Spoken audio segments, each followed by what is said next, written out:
It's 4:44. Actually, it's just turned 4:45 just now on my computer. So, hello.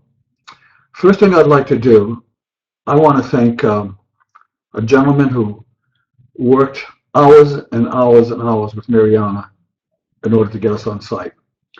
As of just a few hours ago, we still weren't on site yet. And this gentleman's name is David Toffelson. I cannot tell you how grateful I am for his dedication. He lives in Lake Oswego. I'd only met him, I met him about 6 months ago. He and his wife at a coffee shop at Starbucks. And we had a nice conversation. Then I called him on the phone because I remember he told me that he was an expert on computers. And he indeed is. And David, I can't tell you, he called Mariana 1:30 in the morning, Lake Oswego time. 1:30 his time in the morning here in Lake Oswego. He called her, Mariana told me, and was still working with her. David, I can't tell you how grateful we are for you sharing your talent with us. And Mariana wants you to know how grateful she is too, as everybody on our site is too. In the event that, I don't know if you're aware of this or not, if an ad shows, as I understand, there's a little button, if Justin shows an ad, which I never get to see the ads, so apparently there are times when I'm talking where you're actually some of you are looking at an ad. Evidently there's a little button on the right-hand side, an arrow, that's allowing you to skip the ad. So if an ad comes on during our show, you can actually skip the ad by hitting that little button. So I want you to know, feel free to hit that button if you see an ad coming on, and it says how to avoid the ad. I'm assuming you have that because I have it on other things I watch sometimes, which says that there's an advertisement, and you have the option of going ahead and deleting it.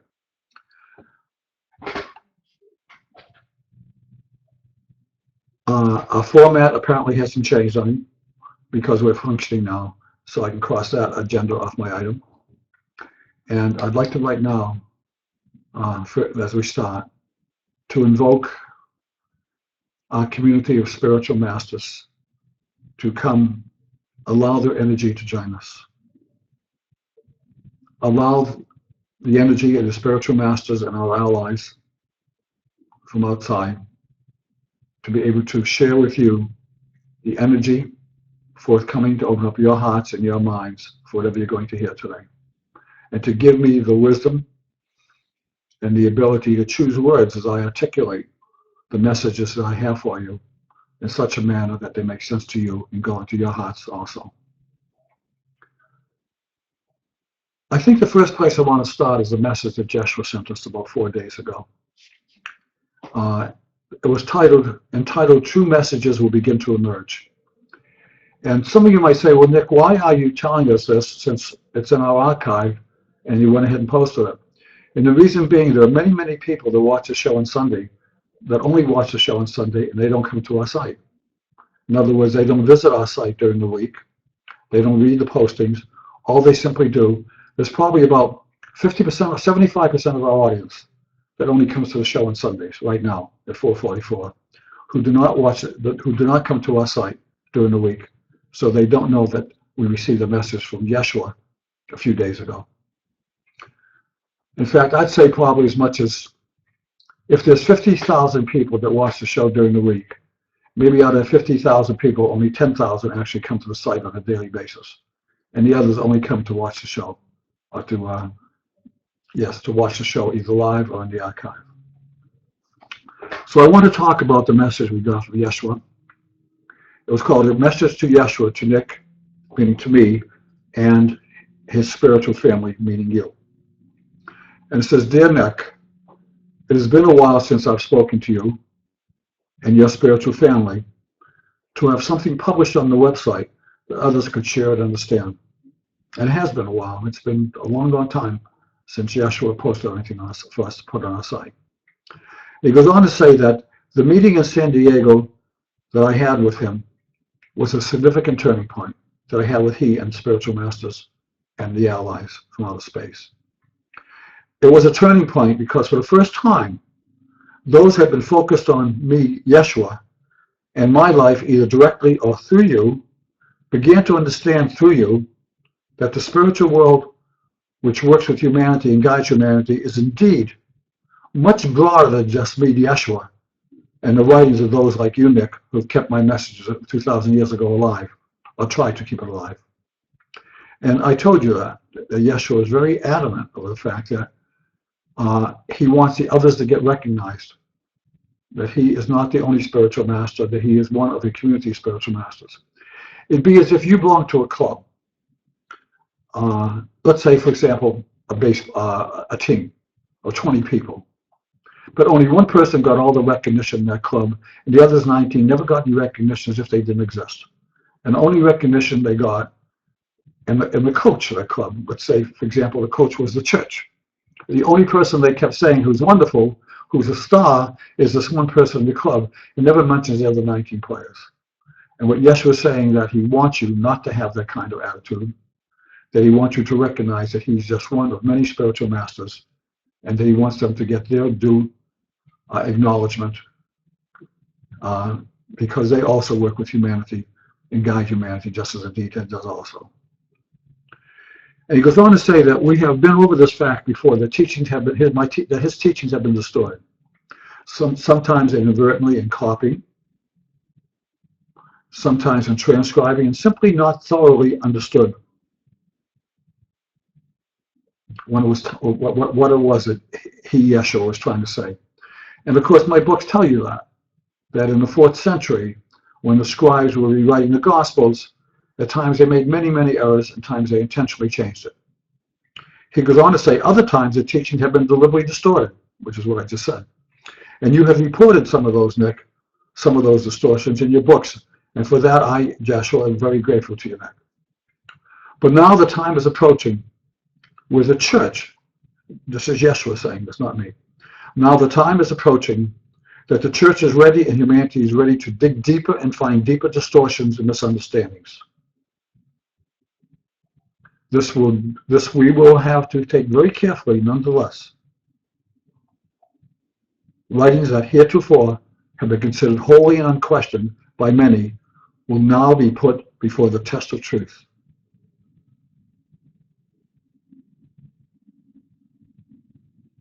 New information will be forthcoming by various means, and the true meanings will begin to emerge as other sources are examined. Sources that have been deliberately hidden from the public for the protection of those in power, and sources that have been deliberately hidden because those in power did not want this information known. It's important at this time that everyone in the human family begins to understand that there's certain information that is known to human families throughout the cosmos, outside of this planet, but hasn't yet been disclosed on Earth for various reasons. One of which, I must admit, is the proprietary mindset of the religions of Earth, each thinking they are the one and the only truth, when in fact there is no organized regiment, not one, who has the full truth, nor the only truth. Yes, went on to say, there is no organized regiment that is free from misunderstood, misinterpreted, and deliberately distorted passages here and there. And that these passages have led to actions, behaviors, and beliefs that are not consistent with the fact that the human family of Earth is energetically one interconnected family.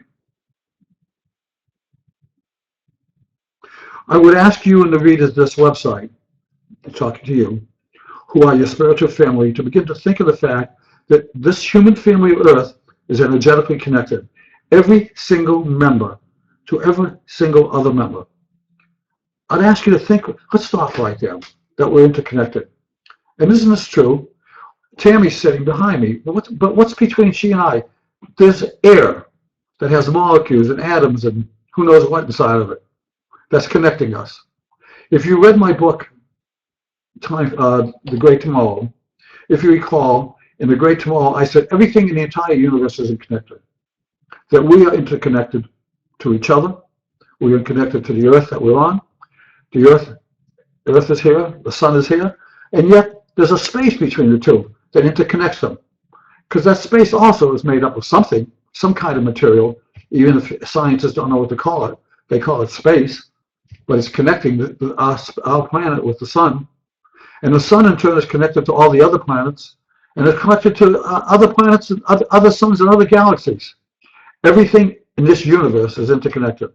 From the tiniest little dot, from this tiniest point of this pen that's holding in my hand, that's connected to me, and I in turn connected to you, even though there's space separating us, which we in turn are connected to everything on our planet.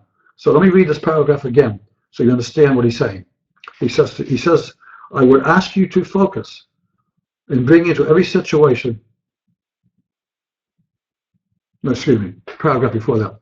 I would ask you and the readers of this website, of course the listeners of this website right now, who are your spiritual family, to begin to think about the fact that this human family of Earth is energetically connected, every single member to every single other member. I would ask you to think what this means to you in your daily life, and especially what that means to you in your daily life when anger and frustration for another human being arises within you. I'd ask you especially to understand what this means, to ask yourself what this means when you pass judgment on another person. Because in reality, you're passing judgment onto yourself, because we're all interconnected. Anyway, that's me saying that. Yeshua goes on to say, I would ask you to focus on bringing into every situation where you see injustice, where you feel anger, bring in the light of love and compassion, whatever it takes in your worldview to soothe that anger and bring instead a prayer, a meditation, a deliberately sent energy of light, love, and compassion, and mean that from your heart.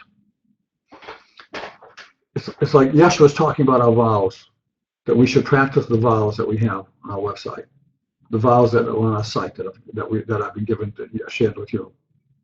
I want you to listen to the words in this paragraph and see if it not indeed encompasses our vows. I would ask you to focus on bringing into every situation where you see injustice, where you feel anger, bring in the light of love and compassion. Whatever it takes in your worldview to soothe that anger and bring instead a prayer, a meditation, a deliberately sent energy of light, love and compassion, and mean that from your heart. If you can begin to do this, you're taking a step toward healing all the injuries that exist within the human family on Earth. And when the injuries that exist for the human family on Earth begin to heal, it'll be much easier to begin to heal the injuries that are inflicted upon Mother Earth itself, our planet. I think I once told you a couple of weeks ago, the week before Sarah came on last Sunday, is that Earth is like having as a baby. It's like a baby that was born, that God gave birth to, and we have a responsibility to take care of that baby. That's God's child. Earth is God's child, just like every one of us are children of God also. I would ask you to begin thinking, Yeshua was saying, I would ask you to begin thinking in this vein. It's time for the human family to focus on healing themselves as a family. Each one of you can aid that process simply by the way you live your daily life. Remember, every unkind word you say, when you think it's entirely justified, or it's a moment of spontaneous frustration, every unkind word takes a little light out of the environment and places in instead darkness. This is an energetic fact. It cannot be denied. It cannot be avoided. It is energetic truth.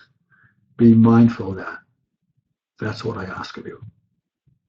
And he closes by saying, your friend, Yeshua, in his past lives and in this one. I'm Yeshua of Nazareth. Thank you. For those of you that are hearing this the first time, it's on our archive under Yeshua's messages. I looked before the show started, and it had been posted by Mariana, and I suggest that you do a copy and paste it onto an email and print it out so you can read it and keep it, because it's a very, very important message. Simple, but profound. Thank you, Yeshua. What we're going to talk about today, I'm going to continue where I left off with my meeting I had with the spiritual masters, the community of spiritual masters, and our allies in San Diego that Yeshua made reference to. But the first person we're going to talk to, I don't know if you remember where I left off or not. I left off telling you that church's teachings have been damaged. The church's teachings have caused damage. And there are some people who have put up a brick wall, and they cannot accept the truth. They believe in sin, and they believe that we're all evil, we're going to go to hell when we die, and God's a punishing God. And we're talking about, if they put up a brick wall, this is the last thing I talked about 2 weeks ago, do not try to take down that brick wall. Instead, talk to people whose hearts and minds are open. Do you recall that's what I talked about 2 weeks ago? That's how I ended the show before I took you onto a meditation with me. So I'm going to start where I left off 2 weeks ago. I just looked to see what Tammy's doing. She's taking notes. Why are you taking notes, Tammy? Actually, I'm drawing pictures. She's drawing pictures. She's doodling while I'm talking. Okay. Because they already said it all. Okay. So I'm going to pick up where I left off 2 weeks ago. And I left off because the next spiritual master came to me was Master Kuthumi. And he deals with evolution, reincarnation. And I want to tell you a little story before I tell you share with you the messages that Master Kuthumi told me. There's an incredible story that happened that came out of Syria. In the beginning of this century, in the Golden Heights of Syria, which means the beginning of this century of 2000, let's say in the last few years, a 3-year-old boy clearly remembered where he'd been murdered on his previous life just 4 years earlier. In other words, he was 3 years old. He had been murdered in the previous lifetime 4 years earlier, so he'd been in the spirit world 1 year. Now, this is normal. When a person has been his life taken away from them rather dramatically, rather than natural death, that they feel like they haven't completed their mission, that they'll come back very quickly. So mind you, this little boy, 3 years old, was murdered 4 years ago as an adult, lived 1 year in the spiritual world, then was reborn again, and now he's 3 years old. He correctly identified the location where his body had been buried, the previous village where he was from, and even the identity of his murderer. At first, no one in this small Jewish village believed him. That is, until he led the village elders to a spot where his remains would have been buried. The villagers dug up the spot where the boy says his former corpse was hidden, and exactly there was a skeleton, his skeleton of a man, where he said it would be found. That small boy also, who had been murdered with an axe in his previous life, mysteriously he had a large axe mark on a skeleton that corresponded to a birthmark on his head. And he showed the elders where the murder weapon was hidden, and upon digging it, they found the axe exactly where he said it was, not too far from his body, not too far from the skeleton of his previous life. Mixed in with the group of Jewish villagers, there was an elderly man who was an Israeli doctor named Eli Losch.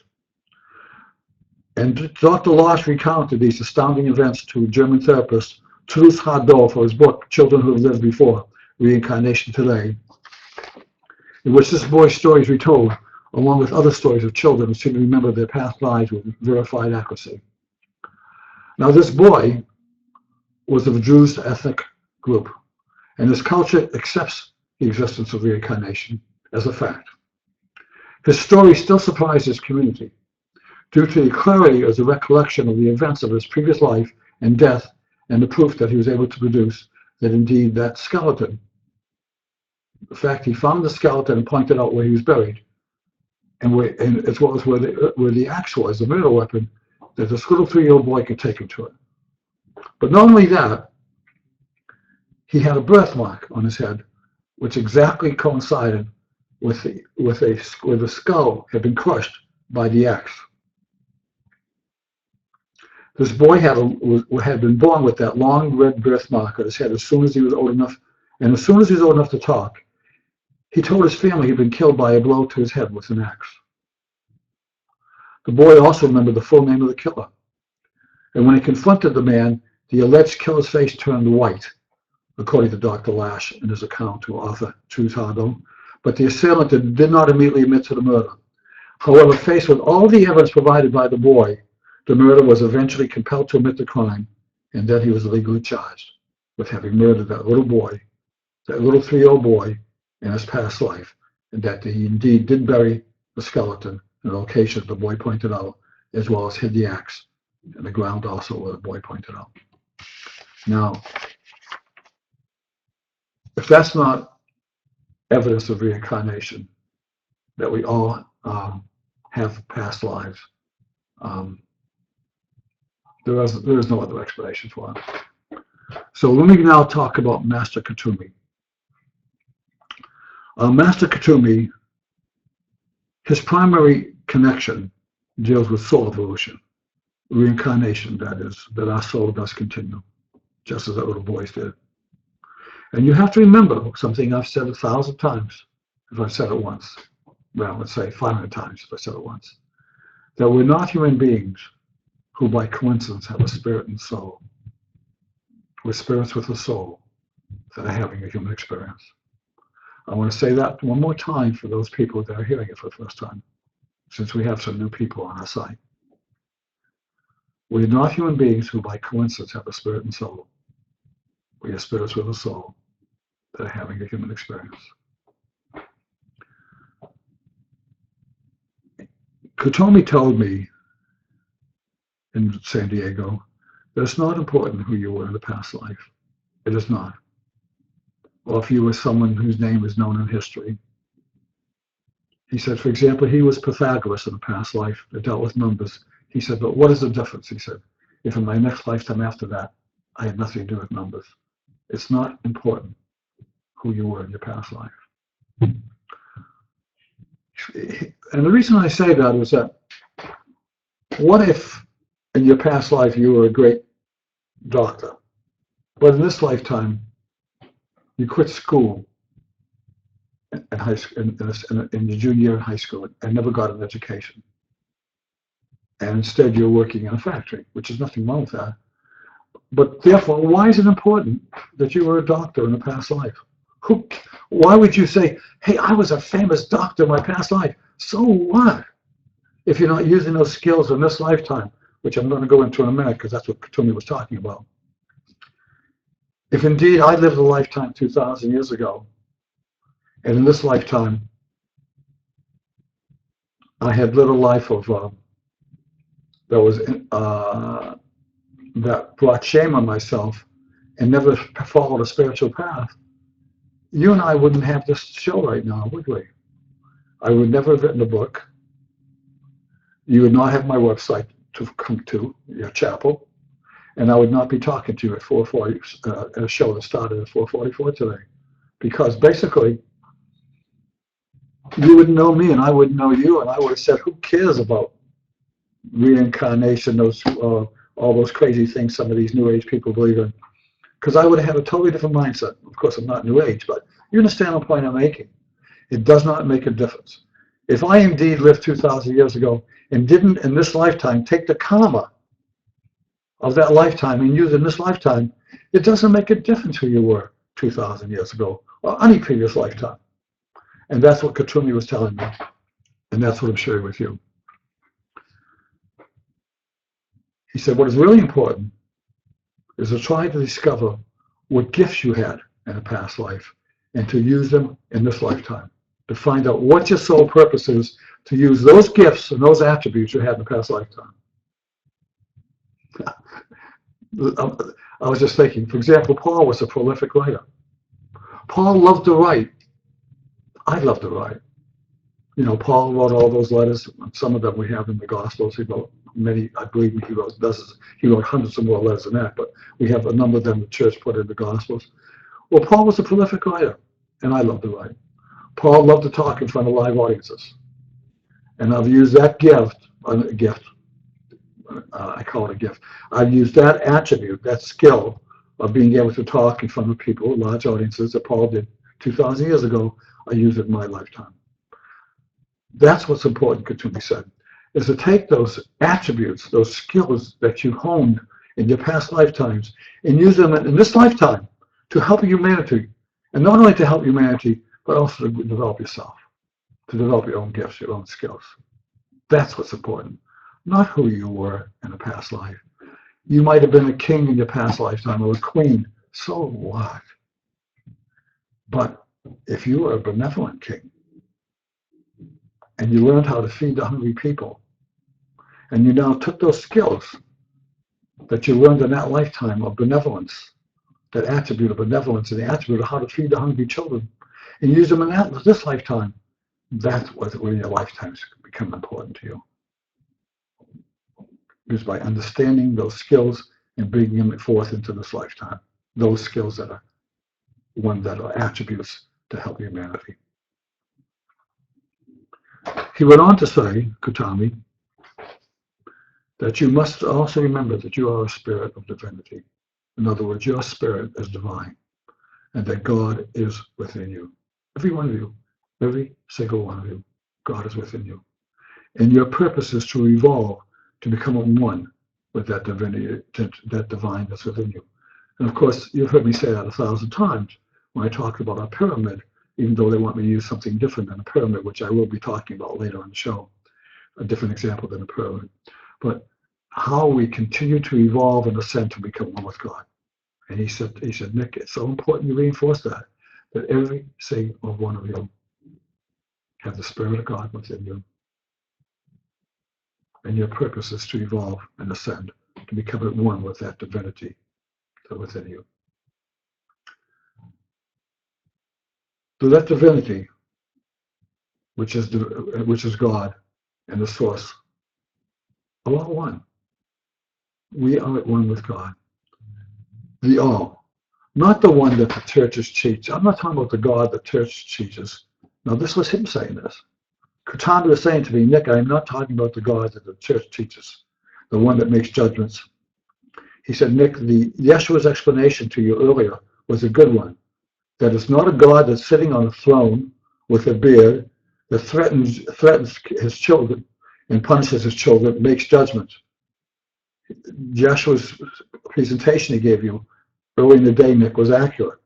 Instead, we're talking about a God that was your creator, that loves you, that loves us, and create and exist in everything, everywhere, including within our own very souls. Now, this is what Kuthumi was telling me. Now, some of you are going to say, well, that's nothing new, Nick. I know that. Well, of course you know, many of you know that, because any information I've ever shared with you in the past, or others who might have been teachers, are getting information from the same source, from people, spirits like Kuthumi, that give us that information to teach. So yes, of course, it's not new information to you, that God exists within us, everywhere, including our own souls. So let's talk about, Kuthumi said to me, so Nick, let me talk about soul continuity. He says, God sent sparks of himself, or herself, onto earth, and they became our souls. In other words, sparks from God's soul, sparks, like a fire. Think of a fire that has sparks coming out of it. And those sparks become our souls. And they became our souls, and they are our souls. God's sparks became our souls. And he didn't use an example of a fire. I'm thinking of a beautiful, brilliant fire that is so brilliant, the sparks are coming out of it. And as the sparks come out of it and land on the ground, they're our souls. And they become our souls. And that spark, however, is still connected to the fire, still connected to God. So the spark is still connected to God, which means that spark became our souls, and our souls are still connected to God. That energy that we call life is God. Now, again, this is Kuthumi saying this to me. He said, Nick, I'm going to say Nick in front so you understand it's me not talking. This is Kuthumi saying, Nick, our souls are still connected to God. Nick, that energy that you call life is God and is in you, is in every one of you. You, Nick, every one of you are at one with God. Nick, let's go back to when God created you. And God said to those sparks, meaning to your souls, go forth and learn. But at the same time, God gave every one of you, Nick, every one of your souls, free will. And this impacted every soul, unlike the animal kingdom. Nick, God didn't give the animal kingdom souls, or the mineral kingdom. Plants don't have souls. Animals do not have, I'm sorry, correction. Animals do not have free will. All life in a sense, has a soul in its own way. I'm sorry, it's a correction, go to my chakra.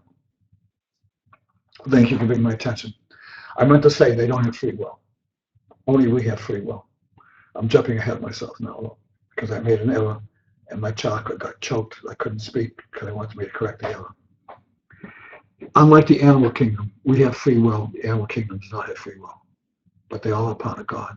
They're all part of God's life.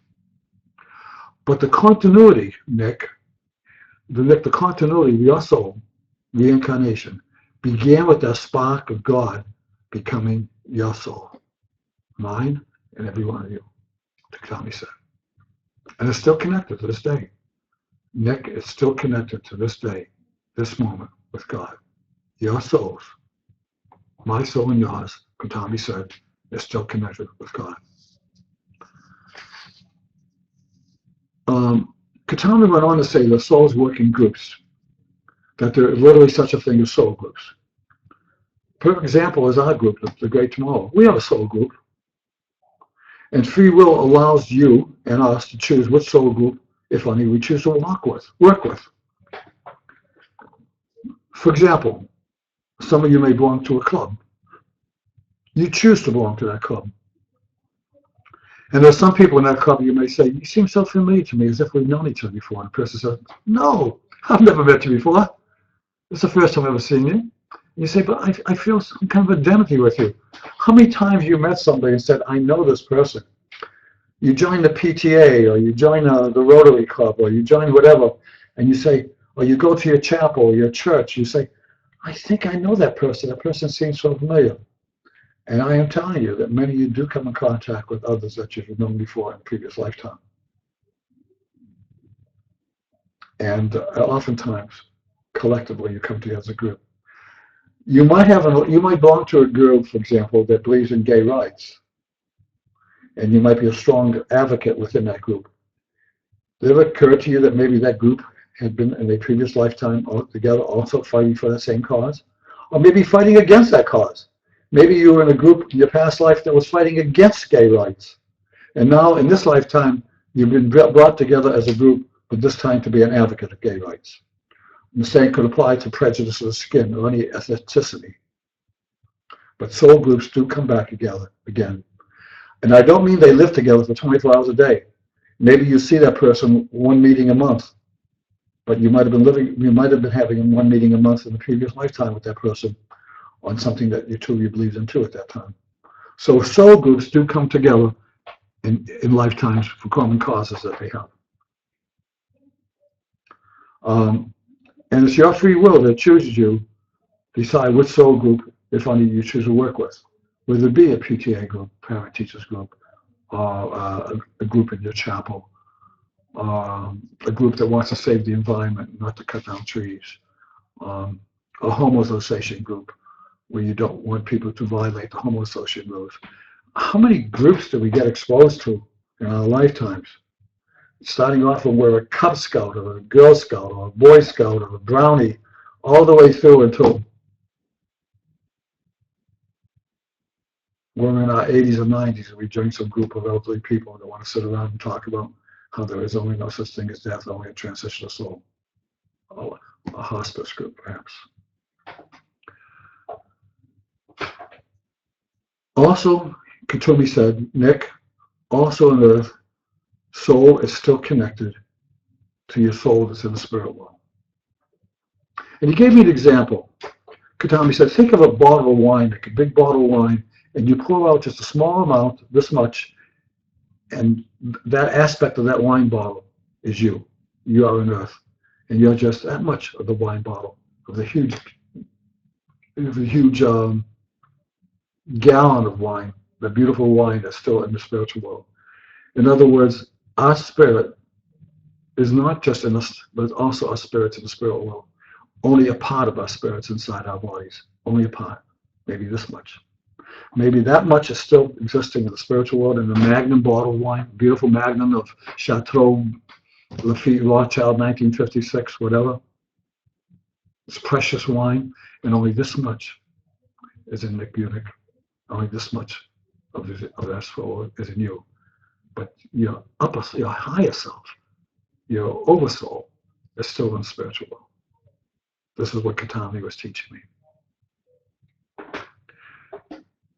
He said also, Nick, use an example of gold. Let's say you have a gold bullion this big, and you melt it, and you just take a small portion of that gold, just a small portion. You chip it away. While it's melted, you pour a little bit into a little cup, whatever. Or you chip away from the big piece when it's not melted, and you're a facet of it, and that's your spirit, Nick. But the big piece is still in the spiritual world. The majority of your soul, maybe only, I don't know the percentages, but I'm going to say maybe perhaps 10% of our soul is in us on earth, and 90% of our soul is still in the spiritual world. Kuthumi was explaining that to me, that we are still indeed a part of our oversoul, our big soul. We are part of our soul that's still in the spirit world, Nick, and Nick, some people refer to it as your higher self. What they mean by your higher self, it's a play on words, because your soul higher, maybe like as if we imply that the spiritual world is someplace up in the sky, and you are part of that. Your soul that you have within you is part of the bigger soul. Now the problem with that, he said, Nick, sometimes what happens is the line connecting your soul in the spirit world with your soul here on earth gets clogged, gets disconnected. It's no longer free-flowing. It'd be like having a bloodline coming in, and all of a sudden gets clogged. You're not getting any more. In other words, there are times when you go astray, Nick. People go astray, Kuthumi said, and your soul mind on earth gets disconnected from your soul mind in the spiritual world. The line, the connection gets clogged, and you're not getting information. You're not getting distinguishing right from wrong. You're not getting the feelings of having love and compassion to some people because their line got clogged between their spirit, their soul mind on earth and their soul mind in the spiritual world. Does that make sense? Tammy, does it make sense, the analogy I'm giving? Yeah. So what we have to do when that happens, we might see, let's not talk about ourselves. We see somebody who's not living their life with love and compassion. In spite of the fact their soul mind might be a beautiful soul mind, a beautiful soul in the spiritual world, but they got clogged somewhere along the line. They got disconnected from the soul mind, either because wrong teaching by the church, or because of some maybe something happened to their childhood. Maybe they had child abuse that affected who they're thinking. Maybe their parents treated them, abused them. Could be any number of things that somehow they got disconnected from their soul and the spiritual world, and it impacted the life they're leading here on earth. So what we should do, we should try to figure out how to reconnect our souls with our soul mind in the spiritual world, or to help others who you see has been disconnected. People who are out of rhythm with, out of sync with their soul mind, which is part of God and the soul world and the spiritual world, and we can tell by their behavior whether they break windows or whether they kill people, or whether they kill people, innocent people, in the name of God. Whatever it is, we can pick up a newspaper and say in the newspaper that some of these people have been disconnected from their soul, from their oversoul, from their higher consciousness, the higher self. So we can throw them in prison. Fine. What's the difference where they live? Important things to help them reconnect with the soul mind. Interesting thing someone told me this weekend. I was with Dr. Michael Nobel from Nobel Peace Prize, Nobel Award. Michael and I spent all Friday, let's say Sunday, 2 days ago, Michael and I spent the entire day together, from early morning till I took him back to his hotel around 10 o'clock at night. I'm speaking of Michael Nobel from Stockholm, Sweden, who is the one who is in charge of Nobel Awards. And Michael told me an interesting story. He said, Nick, there's an assumption that's made that animals in the zoo are unhappy because they're not out in the woods, they're not in a natural environment. He said, Nick, ever occurred to you that in their natural environment, they're constantly struggling for food, they're constantly being attacked by predators, Did you know, Nick, that animals live a longer, healthier life in zoos than they do out in the jungle? Think about that, he said to me. I said, I hadn't thought about it. He said, they're given their meals, they're given a mate so they can mate, so they're getting all the sex they want, they're getting all the food that they can eat healthy. If they get sick, they're treated. They don't have to worry about being attacked by another animal that's a predator. But out in the jungle, every day is a challenge for them. How do they eat? If they get sick, they have no way to heal. And they're constantly worried about predators. He said, Nick, animals are healthier in a well-run zoo. I don't mean in a tiny cage. He said, I'm talking about a zoo where they can roam around like in Disney World, where they have a entire park that I call a safari park, where the animals are allowed to run around, acres of land, but they're confined to those acres of land. He said, Nick, animals live longer, healthier, happy lives at a zoo than they do out in their natural environment. He said, society doesn't understand that. And I thought, wow, that makes a lot of sense. So when I say that people are incarcerated, who get disconnected, they can be incarcerated from society because they're a threat to society, but we should never give up on them as human beings. And even though that they might be incarcerated and separated from the rest of society, we should help them to find that connection back to their higher soul. And I've come to believe in my older years, as my wiser years, whatever, that I no longer believe in the death penalty. I did at one time, but let God decide when to take them. Let their soul decide when they take them. Give them an opportunity to come at one with God again, to make peace with their mind, so that when they go back in the spiritual world, they can learn how to be forgiven and be able to atone for that which they committed, which put them into that prison. But why take their lives? Why kill them? They're a child of God. Do we have the right to kill them any more than we would kill our cat or our dog that's still healthy? Because if our dog bit somebody inadvertently, would we want to turn around and put the dog into an electric chair and execute him? Anyway, this is me talking now. This is a Kuthumi. Sorry. Anyway, we should help them unclog that line between their soul mind on earth and their higher self, their master soul, their oversoul in the spiritual world, in order to make them, again, they have love and compassion in their heart, regardless of the fact that they may have already committed something wrong and against justice of people that might be incarcerated into an incarcerated environment. They're still a child of God. Now, this is where he came in and told me to stop thinking of the pyramid as an example. Because he went ahead, Kuthumi used grades. He said, Nick, think of it this way.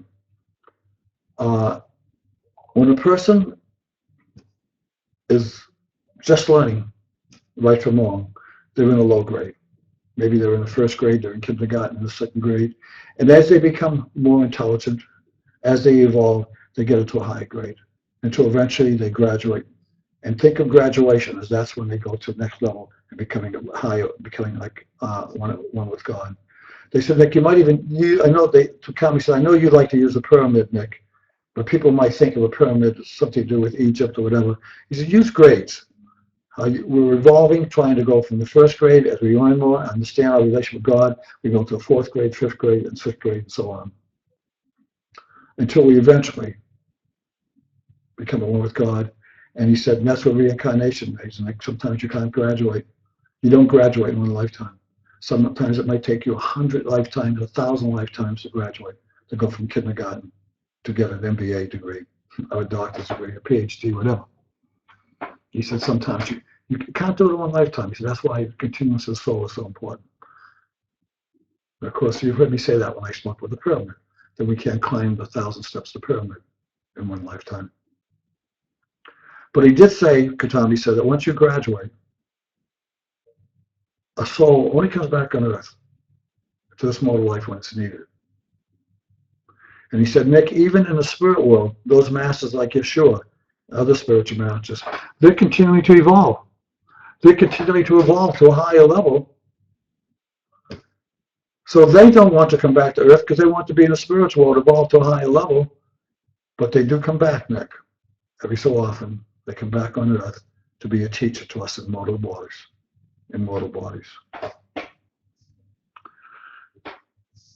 He went on to say, Kuthumi, that we should help society by making them understand reincarnation, the continuance of every soul. That's what his specialty is. And that's all he talked to me about was the continuation of the soul. We should get humanity to believe and accept, Nick, in the continuality of the soul, reincarnation, so they understand that we indeed are not human beings who by coincidence have a spirit and soul. That's we're spirits with a soul that are having a human experience. And that we should not live, once we understand that, on who, and think that, who was I in a past life? Was I somebody important? Think about what you're doing in this lifetime. You want to make a mark on society? Do it in this lifetime. Make a difference to humanity in what you're doing now, not in something you might have done 100 years ago, 500 years ago, or 2,000 years ago. It's what you're doing with your life today. Make your mark on humanity today. Not to try to live on the walls of something that you think you might have done in the past. But do indeed find out the skills. Look for those attributes and skills that you were born with and how you can use them to make an impact, a positive impact on society and humanity. Well, I didn't get very far. That was the end of Kuthumi talking to me. And the next person that came on was Moya, also called sometimes El Moya. And he works with humanities. He or she, they don't have a gender, but works with humanities leaders in every realm of leadership. And that's what we're going to talk about next Sunday. We've almost been together an hour, so I want to tell you next Sunday, I'll pick up where I left off with the person I spoke to next, whose name was Morya, Moya. Morya. If you Google that name, or El Moya, Elmoya, Elmoya, or Moya, you see that Moya is a master, is a master, as one of the members of spiritual. You actually will find that name in Google. M-O-R as in Robert, Y-A. M-O-R as in Robert, Y-A.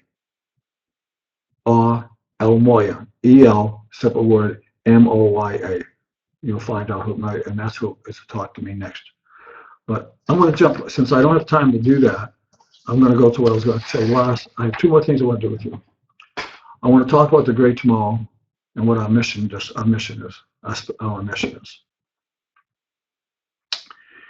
And then we're going to do a guided meditation. Are you up for guided meditation, Tam? You are? Mm-hmm. Are you won't go off in a huge trance with me? Last week, I can't guarantee that. Last week, she had trouble getting home. She went so deep that, was that last week or 2 weeks ago? That's last week. Last week, that she had to, she sat on my couch upstairs for a long time. I went to the store. When I came back, she was gone, but she said she had trouble. She sat for a long time before she was able to ground herself to be able to drive home safely, because she was about 20 minutes. I never did ground myself. She said she never did ground herself. Okay, stop. Stop interfering with my show. You're getting me off track. Okay.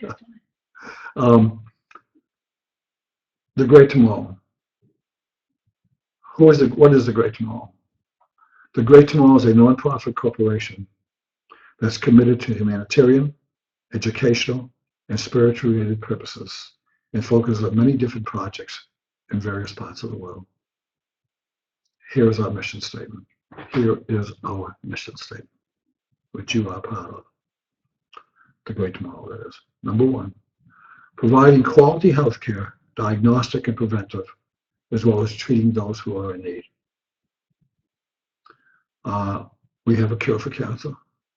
Dr. Nobel, Dr. Michael Nobel was with me, as I say, all day on Friday. He's agreed to be a member of our board of directors. We have some of the greatest minds in the world, who are on our board of the Great Tomorrow. You'll be hearing about them in the future.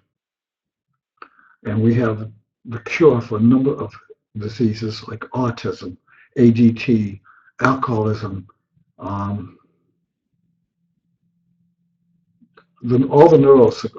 when your neurochemicals are in balance, which has to do with insomnia, all those different types of neural problems. We have medicine that can literally balance your neural system. It doesn't cure it; it just balances it. And then, of course, we do have a cure for cancer. And our hope is that sometime 3 years from now, 4 years from now, cancer won't exist anymore in the world.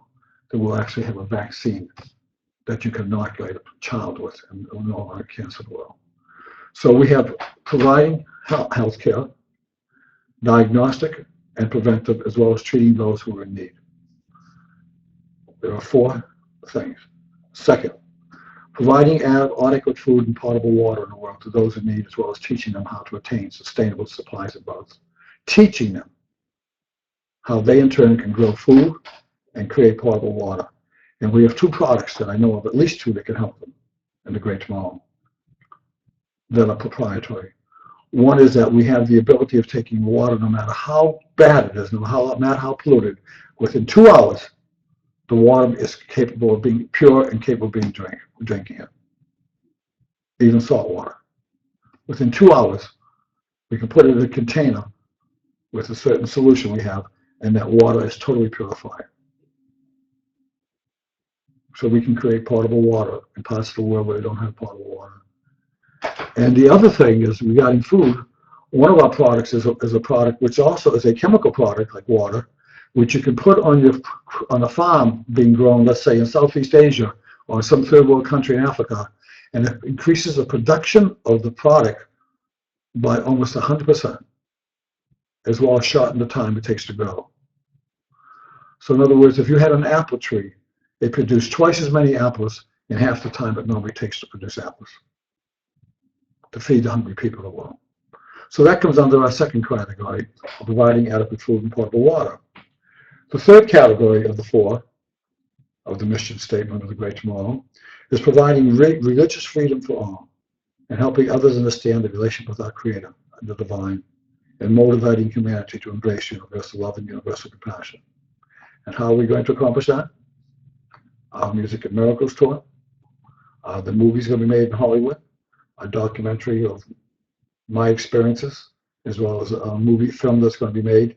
My friends in Hollywood are ready any day, as soon as I give them the green light, to make a movie, The Messengers and The Commitment, those 2 books. And also, of course, this website. And as we go on tour, the number of people who come to our website will grow tremendously.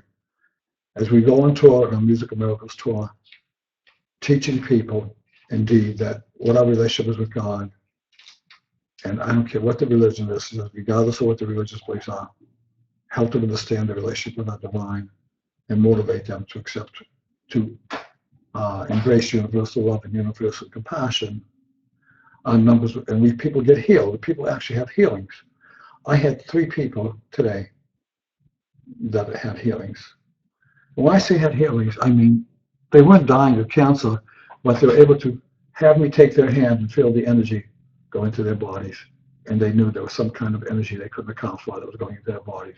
I had 3 today, and I had 2 yesterday that actually was healing, where people had physical ailments that they allowed me to hold their hand, and the energy went into their bodies, the divine energy, and what was wrong with them dissipated, and they got better immediately.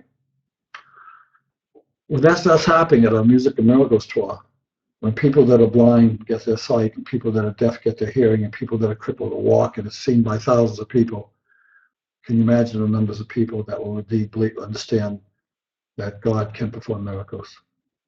And He will use somebody like myself or Sarah, whoever, as a messenger by letting us pass on that energy to a third person, God's divine energy to a third person through us in order to have a healing. And again, I'm not necessarily just talking about a healing of dying from cancer. I'm talking about a healing of the heart, could be a healing of their emotions, could be just bringing peace into the heart. A troubled person all of a sudden feeling serenity and peace in their heart. That could be their healing on a scale, which might be just as important to them as a person. Maybe they lost a loved one. That could be just as important to them as another person who has cancer. Maybe even more so. If that person's in their late 80s or 90s and they have cancer, maybe their soul wants to make that transition. So those are the first three: healthcare, diagnostic, preventive, as well as curing. Second, providing food and adequate food and potable water to the world and teaching them how they in turn can continue and sustain that. Third is religious freedom all. And the fourth, probably the most important, is to be able to provide the above three God-given rights to people all over the world, equitably and sustainably and in a affordable manner, so that every person can have a healing, every person can have clean food, and can have adequate food and clean water, and every person has a freedom to worship God as they choose to, and hopefully to doing so, embracing universal love and universal compassion. So that's the four things, and the last one being, again, to deliver those three in an equitable, sustainable, and affordable manner. That is our mission statement, the Great Tomorrow. Pretty ambitious? Yeah, it's ambitious, but we have the resources to do it. We have the people who can do it, and you are part of the Great Tomorrow. So get ready. Get your Nike sneakers on. Get ready to run. Because between now and the rest of this year, we are going to make such an impact on the world that 2 years from now, with the help of our community of spiritual masters and our allies from outer space, we'll be living in a different world than we are now, which is what I'm going to be talking about next week, next Sunday. So now, even though we've been together for an hour, I want to do a guided meditation with you. I don't know what I'm going to do or where I'm going to go. I'm just going to let Spirit guide me, and I in turn will guide you. Tammy, are you ready? I'm ready. Okay.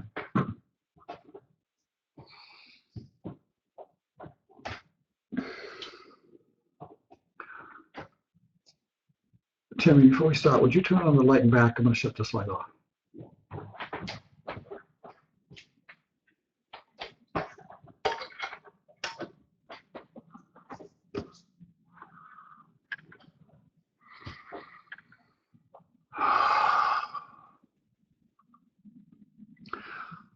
I want you to breathe very deeply and very slowly. I want you to shut off all outside sounds other than the sound of my voice. I want you just to concentrate on the sound of my voice. And I want you to breathe deeply and slowly. Take a deep breath of fresh air and then breathe out all that stale air, all the way through your diaphragm, all the way to the bottom of every inch of your body. I want you to cleanse and bring in fresh air. I want you to breathe deeply and slowly and shut off all outside sounds. So the only sound you can hear is the sound of my voice. I want you to envision you're standing at the edge of a forest. And you know on the other side of the forest there's an ocean with beautiful sand. But you're standing at an elevation about 20 feet higher than the sand in that ocean. And you want to work your way down through the forest. There's a path there with stairs. And you want to work your way down through the forest to get to the sand. And you start walking through the forest. You can hear the birds chirping, and the sounds of little animals. And the wind is blowing, and it's causing the rustling of leaves. You start walking down through the pathway, and slowly descending closer to the shoreline. You're going to take 20 steps, and all of a sudden you're going to come to a pathway. You're going to turn to your left. 1, 2, You're going down deeper and deeper. 3, 4, 5, deeper and deeper into the forest. 6, 7, 8, 9, 10, deeper and deeper into the forest. You're not frightened, even though it's very dark and you can hear the sounds of the animals, but you're not frightened. Because you know there's going to be light. You know there's going to be light at the end of the forest. So you go 10 more steps before you come to that turn. Step 11, 12, 13, 14, 15, 16, 17, 18, 19, 20. And now you come to a pathway and you're undecided whether to take the left pathway or the right pathway. And a voice says, do not worry. Either pathway, even though they take you on a different journey, will eventually lead you to God's home, will lead you to God. So with that, you take a left turn and you start walking down the pathway. So you eventually get to the bottom of the pathway. 10 steps. 10, 9, 8, 7, 6, 5, 4, 3, 2, 1. And now you come to the clearing. And you feel sand. No longer is there leaves, but you feel sand under your feet as you walk out to the sunshine. And the light is beautiful, and the sky is blue, and there's beautiful little white clouds in the sky. And you walk towards the shore. You're walking towards the shore. And when you get within 5 yards of the ocean, and you can hear the silent roar of the ocean, the beautiful silent roar of the ocean, and you take a left. And you start walking along the shoreline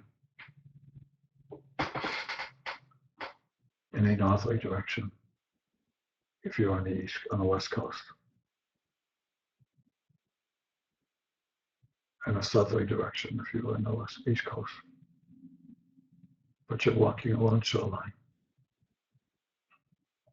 And you hear the beautiful sounds of the ocean, and you can hear the seagulls making their noise and the other sea animals.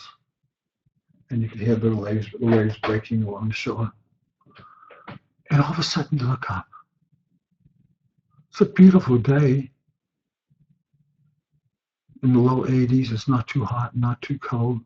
And you look up and there are 2 men approaching you. And you realize these men are not normal men. They're not ordinary men. But they are 2 spiritual masters because you can see a light around them. And one of them is taller than the other. He's got black hair and a black brilliant beard. And dark eyes. As you get closer, you can see the eyes. His name is Maitreya.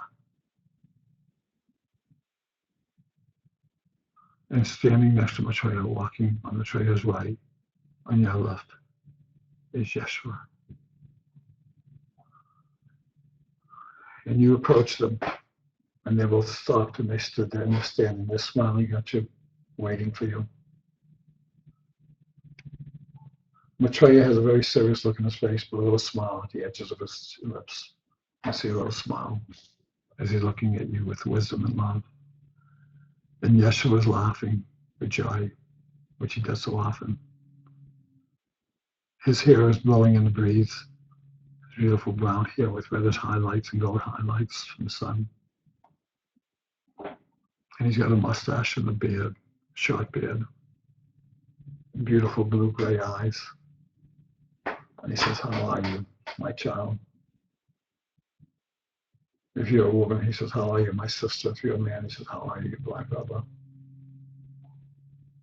If you're a child, he says, how are you, my child? And you feel the love that Maitreya and Joshua have for you.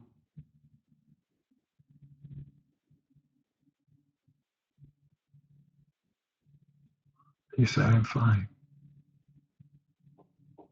says, did you come here to see Maitreya and I? And you say, yes, I did. I've come a long way, but no way is too long.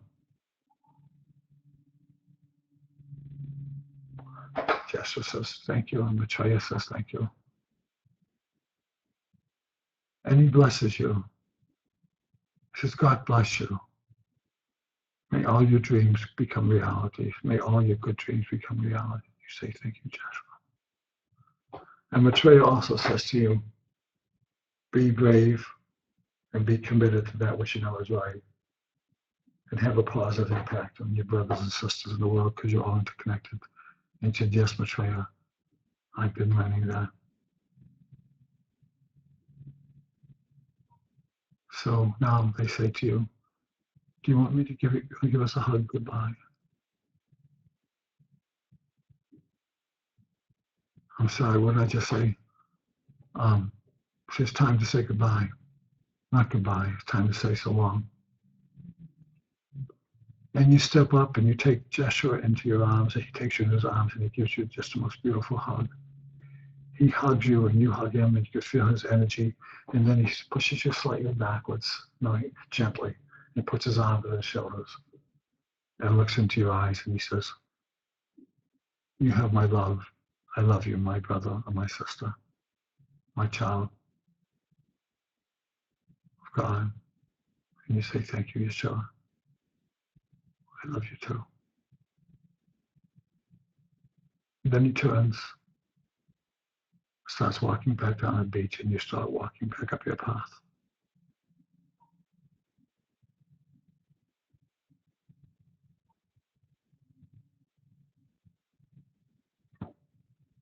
I'm sorry. And you start walking away, and you go back up the hill through the forest, back to where you originally started. And you feel peace in your heart, and joy in your heart, and you're grateful for the time you spent with Yeshua and the trail. And I thank you for the time you spent with me today and the community of spiritual masters on the site.